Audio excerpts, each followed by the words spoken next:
Magic Treehouse, Book Number 14, Day of the Dragon King, by Mary Pope Osborne. Chapter 1, The Bamboo Book. Annie peeked into Jack's room. "Ready to go to China?" she asked. Jack took a deep breath.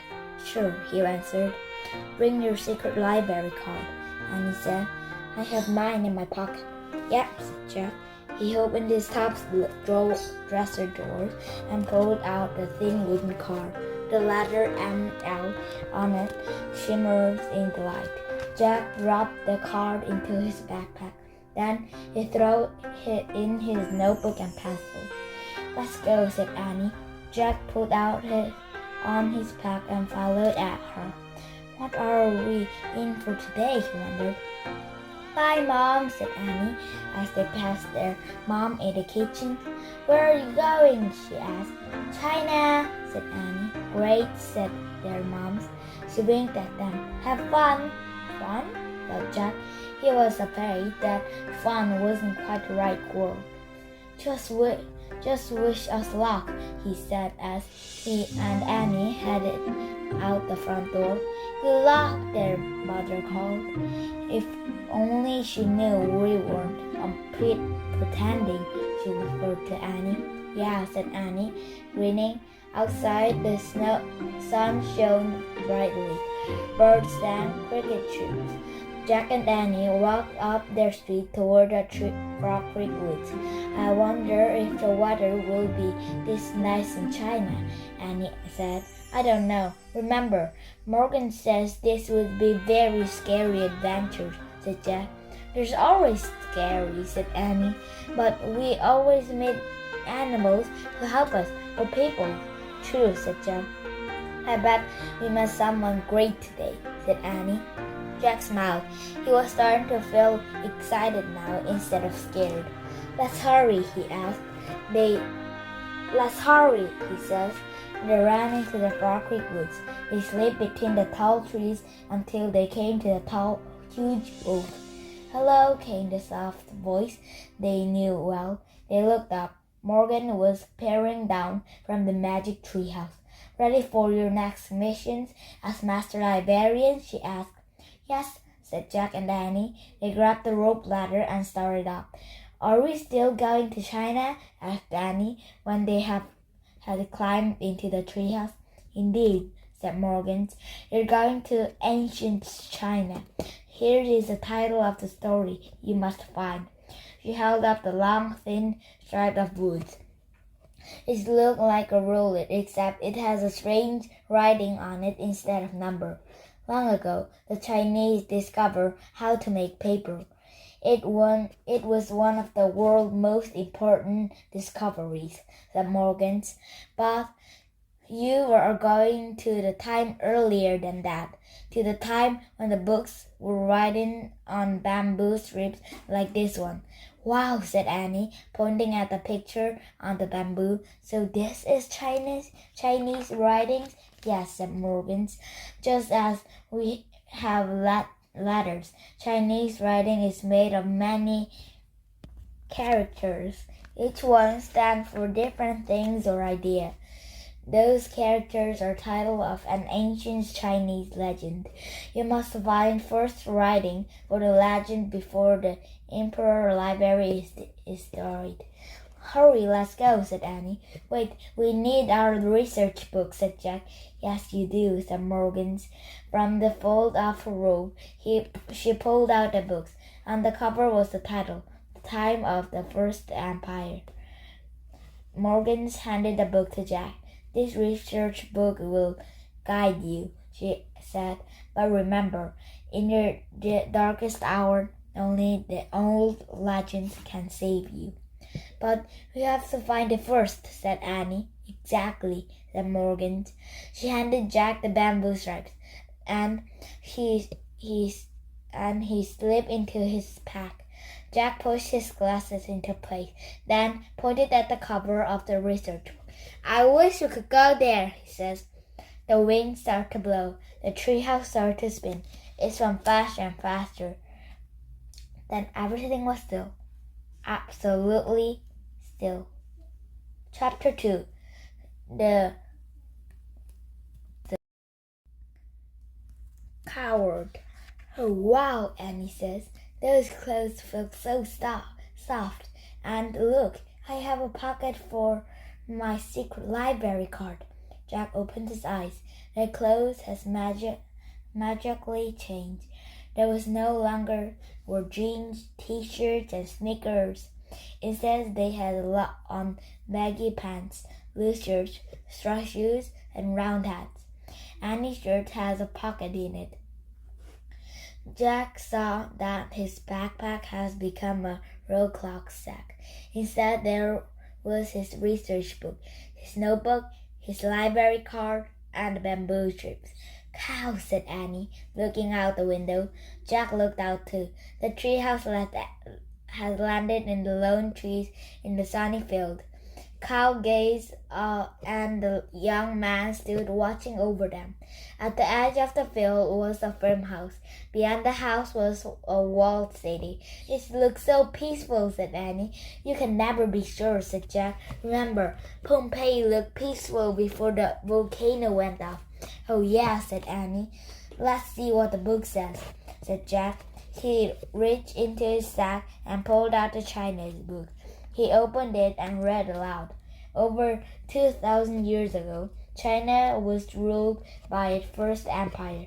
Because he chose a dragon to be his symbol, he was called the Dragon King.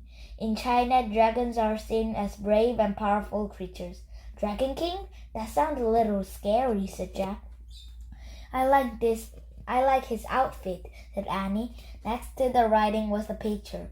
It showed a man wearing the rich, floating robe with wide sleeves. He also wore the tall hat with a bit hanging from it.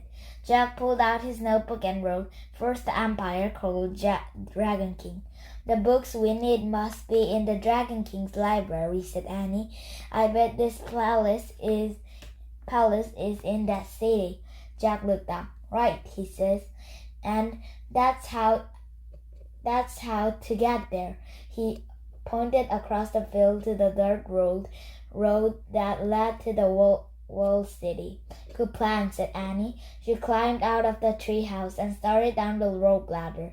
Jack threw the Chinese books and his notebook into his sack. He slugged the sack over his shoulders and followed Annie. When they reached the ground, they started through the field. Look, the guy's waving at us, said Annie. The man tending the cow was shouting and waving. He started running toward them. Uh-oh, what he wants, said Jack. A moment later, the man stood in their path. He was young and handsome with a kind face. Can you do me a great favor? He asked. I would be most grateful. Of course, said Annie. Give a message to the silk weaver. You will see her at the farmhouse, said the young man. Tell her to meet her at the twilight. Sure, no problem, said Annie. The young man smiled. Thank you, he says. Then he started to leave. Wait, excuse me, said Jack. Do you know where we can find the Imperial Library? A look of honor crossed the man's kind face. Why, he whispered. Oh, I just wondered, said Jack. The young man shook his head. Beware of Dragon King, he says. Whatever you do, beware. Then he turned and ran back to his cow. Oh man, whispered Jack. Now we know one thing's for sure. What? Asked Annie. This place is not as peaceful as it seems, Jack says. Chapter 3. The Silk Weaver. Jack and Annie kept walking across the pastures toward the road. Annie stopped when they neared the farmhouse. We have to find the silk weavers and give her a message, she says. Let's do what on our way back, said Jack. I'm worried about finding the Imperial Library. What if we don't have time, said Annie. We promised. And he was so nice. Jack sighed. Okay, he says, but let's find her fast. And remember to keep her heads down so no one will notice us. Jack and Danny bowed their heads as they headed toward the house. As they got closer, Jack picked out from under his head. An ox pulled a cart filled with hay. Man hoed the ground. Women pushed wheelbarrows piled high with gin. There, said Annie. She pointed to an open porch where the young woman was waving clothes on the room. That must be her. Annie ran to the silk waver. Jack looked around to see if anyone was watching. Luckily, all the farm workers seemed too busy to notice anything. Still looking around carefully, Jack walked toward the porch. Annie was already talking to the silk weaver. What does he say? Said young woman asked. Her voice was soft but strong. Her dark eyes glowed with happiness. He said you should meet him in the field at twilight, said Annie. He's so handsome. Yes, he is. The silk weaver gave Annie a shy smile. Then she reached down to the bucket near her rooms and picked up the bolt of yellow thread. It was very brave to see you, to bring the message, she says. Please accept his silk thread as my thank you. She handed Annie the bowl of silk. It's beautiful, said Annie. Feel. She handed it to Jack. The thread was smooth and soft. How do you make silk? Said Jack. It is made from the cocoon of silkworms, said the weavers. Really? Worms? That's neat, said Jack. Let me write that down. He reached into his sack. Please don't, said silk weavers. The making of the silk is China's most valuable secret. Anyone who steals the secrets will be arrested. The Dragon King will have him put to death. Oops, said Jack. He dropped the ball of ink into his pack. I think you must leave quickly, whispered the silk weaver. You have been seen. Jack looked over his shoulders. The man was pointing at them. Let's go, he says. Bye, said Annie. Good luck on your dates. Thank you, said Silk Weaver. The silk weaver says. Come on, said Jack. They hurried away from the silk weaver. Stop, another shouted. Run, said Annie. Chapter 4. The Great Walls. Jack and Annie ran around the farmhouse. At the back was an orchard filled with bag of greens. There was no one in sight. The shoutings behind them got louder. Jack and Danny looked at each other, then dived into the back of the wooden cart. They buried themselves in the middle of the bag of greens. Jack's heart pounded as the shout came closer. He held his breath and waited for the people to leave. Suddenly the cart lurched forward. Someone was driving them away. Jack and Danny picked over the bags. Jack saw the bag of drivers. He was calmly steering the ox cart over the dark road. They were on their way to the Wolf City. Jack and Danny ducked down again. This is great, whispered Danny. All we have to do is jump out when we got into the city. Yep, Jack said softly. Then we'll find the Emperor Library, find the books, and get back to the magic treehouse. No problem, whispered Annie. Well, the cart slowly came to the house. Jack held his breath. He heard a voice and the heavy tramping of feet. Lots of feet. He and Danny picked out. Oh man, he whispered. A long line of men was crossing the road in front of the cart. They carried axes, saws, and hoes. Guard marched alongside them. Let's find out what's happening, said Jack. He reached into his sack and pulled out the shiny book. Pushing his glasses into place, he found a picture of the worker. He read, The Dragon King forced many of his subjects to start building the wall to protect China from invaders. Later, his empire made the walls even longer. Finally, it stretched 3,700 miles along China's borders. The Great Wall of China is the longest structure ever built. Wow, the Great Wall of China, said Jack. I've heard of that, said Annie. Who hadn't, said Jack. "Those guys are going to work on it right now." Just then, someone grabbed Jack and Danny. They looked up. There was the driver of the car. "Who are you?" he said angrily. He asked angrily. He didn't know what to say. The man's gaze fell on the open books in Jack's hands. His mouth dropped open. He let go of Jack and Danny. So slowly he reached out and touched the books. He looked at Jack and Danny with wide eyes. "What is this?" he said. Chapter 5. The Sculpture. "It's a book from our country," said Jack. "Your books are made of bamboo, but ours made of paper. Actually, your country's invented paper, but later, in the future," the man looked confused. "Never mind," said Annie. "It's for readings, and it's for learning about faraway place." The man stared at them. Tears filled his eyes. "What's wrong?" Annie asked softly. "I love reading and learning," he said. "So do I," said Jack. The man smiled. "You don't understand. I am dressed as the farmer," he said. "But in truth, I am the sculptor." "What are sculptors?" said Annie. "We are great readers, learners, and writers," he said. "We have long been most honored citizens in China." The sculptor's smile faded. "But now searchers are in danger," he said, "and many of us has gone into hiding." "Why?" said Jack. "The Dragon King is afraid of the power of our books and learning," said Searcher. "He wants people to think only what he want them to think. Any day he may order the burning of the books." And he gasped. "Does that mean what I think it means?" said Jack. The soldier nodded. "All the books in the Imperial Library will be burned," he said.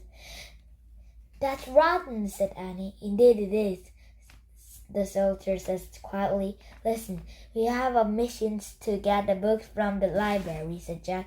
"Who are you?" asked the soldier. "Show him," said Annie. She reached into her shirt pocket as Jack reached into his sack. Then they brought out the secret library card. The letter shimmered in the sunlight. The soldier's mouth dropped open again. "You're master librarians," he said. "I had never met one so honored who was so young." He bowed to show his respect. "Thank you," said Jack and Danny. They bowed back at him. "How can I help you?" asked the soldiers. "We need to go to the Imperial Library and find this book," said Jack. He held out Morgan's bamboo stripes to the soldiers. "We will go to the Imperial Library," said the soldier. "As the story, I know it well. It is the true one, writing not so long ago. But I warned you, we will be in great danger." "We know," said Annie. The soldier smiled. I am happy to be doing some things I believe in again," said the soldiers. "Let us go." They all climbed into the front of the cart. The long line of wall builders was much in the distance. As the oxen started forward, the soldier turned to Jack and Danny. "Where are you from?" he asked. "Frog Creek, Pennsylvania," said Annie. "I've never heard of it," said the soldiers. "Do they have a library there?" "Oh, sure. There's a library in every town," said Jack. "In fact, there are probably thousands of libraries in our countries, and millions of books," said Annie. "And no one's burned them." "Right," said Jack. "Everyone got to go to schools and learn to read them." The soldier stared at him and shook his head. "That sounds like paradise," he said. "Read them." The soldier stared at him and shook his head. "That sounds like paradise," he said. "Read them." The soldier stared at him and shook his head. "That sounds like paradise," he said. "Read them." The soldier stared at him and shook his head. "That sounds like paradise." Chapter 6. The Dragon King. The oxes bumped across the wooden bridge that crossed over the moat. Then it passed the guard standing by the wooden gate. "Are the gates ever closed?" asked Jack. "Oh, yes, every day at sunset," said the sculptor. "When the gong sang, the gate closed. The bridge come up. Then the city is shut for the night." "I guess visitors have to leave before that happens," said Annie says. "Or they be stuck for the whole night, right?" "Yes," said the sculptor. The cart bumped between the city gate. Rows of small houses were bunched together on either side of the streets. They was made of mud and straw roof. People cook over outdoor fires. They washed their clothes in the wooden tubs. As the oxen bumped along, the houses got larger. Those were made of painted wood and pretty tiles. They all had curved roofs. Why are those roofs like that?" asked Jack. "To keep away the bad spirits," said the sculptor. "How do you do that?" said Annie. "How do they do that?" said Annie. "The spirit can only travel the straight line," said the sculptor. "Wow," whispered Annie. The cart went by some open tea shop. Then it passed a large market square filled with stalls and shoppers. People were buying and selling seeds, chickens, firewood, wagons, wheels, silk clothes, furs, and jewelry. Some people were lined up at the sales filled with tiny cages. "What for sale here?" said Annie. "Crickets," said the scholar said. "They make good pets. You can feed them, tease, live, and enjoy their delight songs." The cart moved on toward the Dragon King's walled palace. They stopped in front of the palace gate. "Green deliveries," the soldier shouted up to the guard at the tower. The guard waved them through. Inside was beautiful garden and huge mound of earth surrounded by the low brick wall. "That is the imperial burial ground," said the sculptor, pointing at the mound. "Who is buried there?" asked Jack. "The ancestors of the Dragon King," said the sculptor. "What's the ancestors?"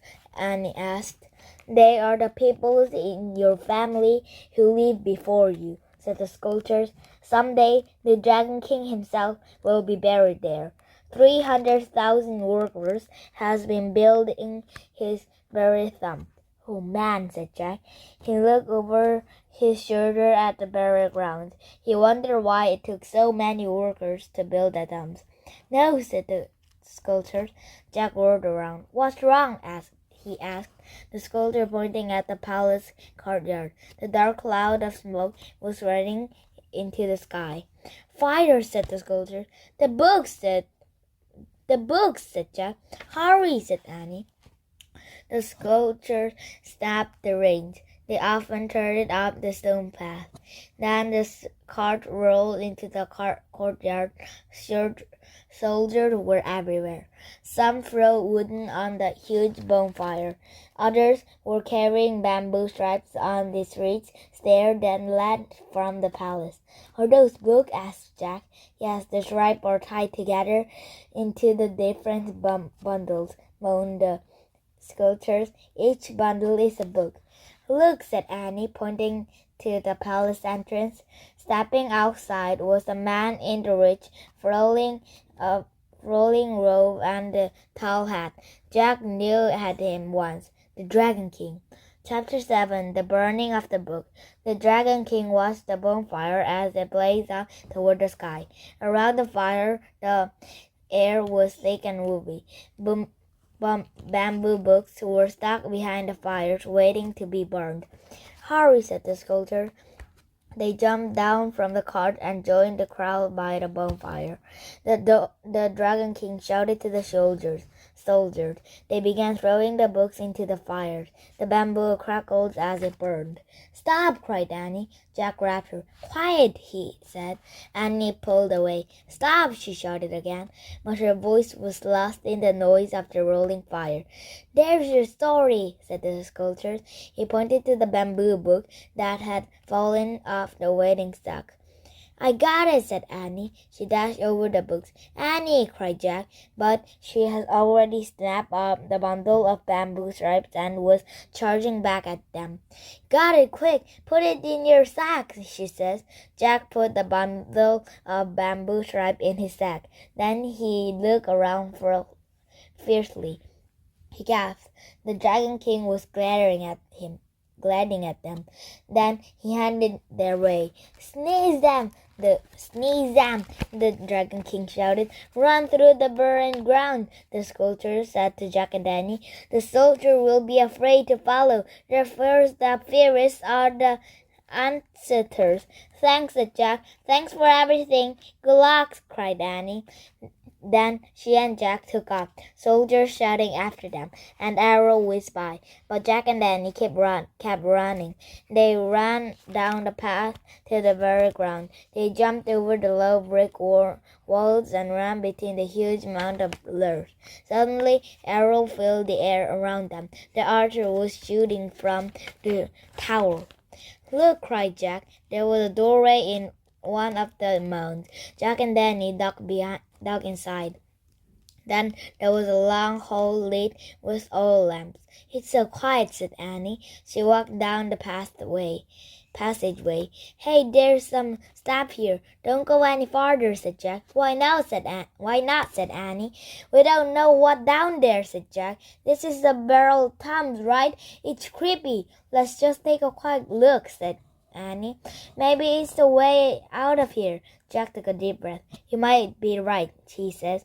"Okay, but go slow." He didn't want to stumble upon the dead body. Annie started down the steep step.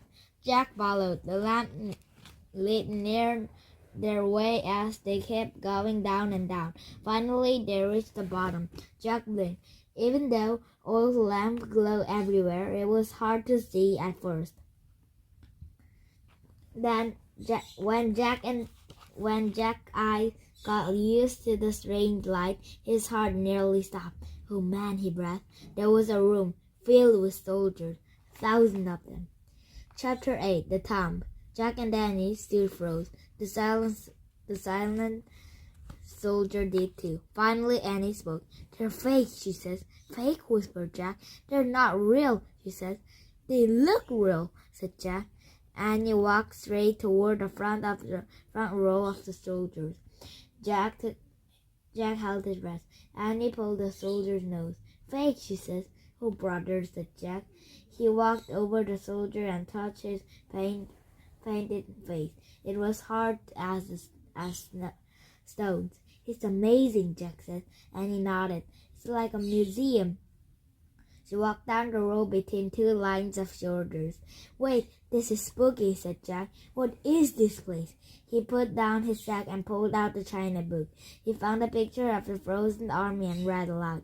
"The Dragon King has 7 million life-size clay figures made of his barrel tomb. The clay was baked and painted. The Dragon King hoped that clay army would protect him after he died." "It's like a pyramid in ancient Egypt," said Jack. "Remember, the queen was buried with the boats and lots of things to take care of the afterlife." He looked around. "Annie, I'm here," she called. She was fall down on the row. "Come back here," yelled Jack. "No, you come here," said Annie. "It's so cool. All their faces are different." Jack threw the books into his pack. Then he hurried down the road to Annie. "Look," she says. "Just look." In the flickering lamplight, they wandered down the row of soldiers. No two soldiers has the same nose, the same eyes, or the same mouth. Oh man, no wonder so many people has to work on his thumb, said Jack. They really did a good job, said Annie. Yeah, said Jack. There was a knitting Arthur at the foot, soldier dressed in red and black armor. There were real bones, swords, daggers, axes, spears, bows, and arrows. There was even life-size wooden chariots with horses. The horses looked completely real. They were different colors with white teeth and red tongue. I have to take some note about all this, said Jack. He pulled out his notebook and pencil. Then, kneeling on his brick floor, he wrote, "No two faces the same, not even the horses." Jack, said Annie. You know what? What? I think we're lost, she says. Lost? Jack stood up. We're not lost. Yeah? Then which way is out? Said Annie. Jack looked around. All he could see were the row of soldiers. In front of them, to the right, to the left, behind them, nothing but the clay soldiers. Which way did we come? Said Annie. I don't know, said Jack. All the row looked the same. They stretched out endlessly. Jack tried not to panic. I better look this up, he said. Forget it, said Annie. Morgan says the research book would guide us, but in our darkened hours, only the ancient legend would save us. Is this our darkness hour? Asked Jack. Annie nodded. Yeah, it's pretty dark. It does mean to be something getting darker in here, thought Jack. The air was getting thicker, too. It seemed harder to breathe. Let's ask for help, said Jack. He reached into the sack and pulled out the bamboo book. He held it up and said, Save us! As Jack waited, the town seemed unbelievably quiet. Jack held the books again. Please help us find our way out, he said. He and Annie kept waiting, but nothing happened. The air was growing even thicker. The light was getting dimmer. The countless row of soldiers seemed creepier. Help did not come. Jack felt faint. I guess we'll just have to look, Annie says. What? The ball of red. It rolled out of your sack, she says. So what? Said Jack. He looked at his clothes sack lying on the floor. The ball of yellow sleek thread had rolled out. It was still rolling, leaving the trail of yellow thread. Chapter 9. The Silk Path. What's going on? Said Jack. I don't know, said Annie, but we better follow it. She hurried across the ball of silk red thread. Jack pulled the bamboo books into his sack and took off after her. They followed the trail of thread down the road, where it turned down another road. Hey, it's impossible, said Jack. It's definitely impossible. I told you, it's magic, cried Annie. Jack couldn't believe it, but he kept floating the thread. Then the trail of thread was gone. The ball has completely unrolled. Jack and Danny stood still for a moment and caught their breath. What now? Said Jack. I guess we're up those stairs, Annie says. What stairs? Said Jack. There. Jack looked through the dim light and saw the entrance to the stairway, only the fuel filled the way. Let's get out of here, he says. They ran up to the stairs. At the top, they saw that they were on the hole that led the entrance of the mound. They walked and walked and walked down the lamp-lit passage. Finally, Jack saw. I don't know this hole being so long, he said. Me neither, Annie said. I guess those weren't the same stairs that we went down. What did we do now? What should we do now? Asked Jack.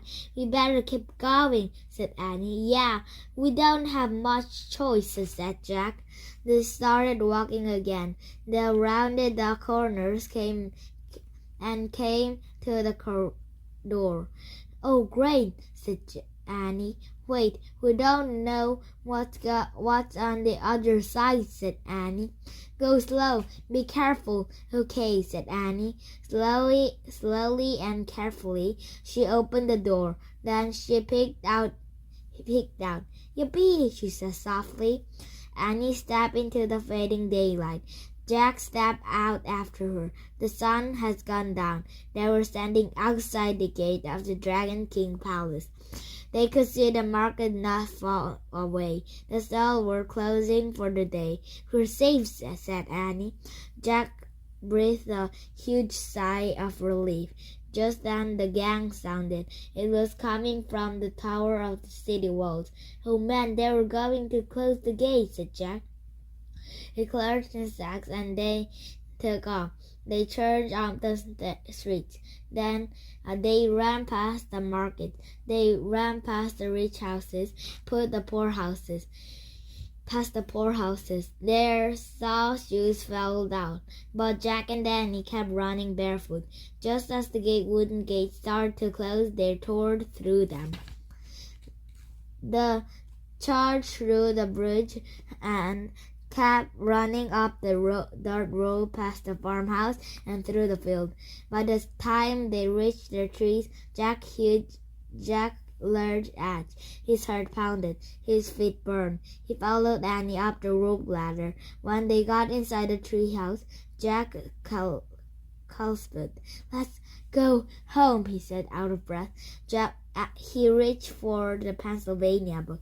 "Wait," said Annie, looking out the window. "They found each other." "Who found who?" said Jack, panting. He dragged himself to the window and looked out. Two figures embarrassed at the edge of the field. The silken rivers and the man who takes care of cows," said Annie. "Oh, yeah," said Jack. "Bye," Annie called to them. The couple waved back. Annie sighed happily. "We can leave now," she says. Jack opened the Pennsylvania book and pointed at the picture of the Frog Creek Wood. "I wish we could go there," he said. The wind started to blow. Jack looked out one last time at the Chinese couples. They seemed to be glowing like stars. The treehouse started to spin. It spun faster and faster. Then everything was still. Absolutely still. Chapter 10. The Ancient Legend. Jack opened his eyes. He was wearing his own clothes and his sneakers. The clothes sack has turned back to his backpack. "Welcome home, Master Librarian," said Morgan. She stood in the treehouse, smiling at them.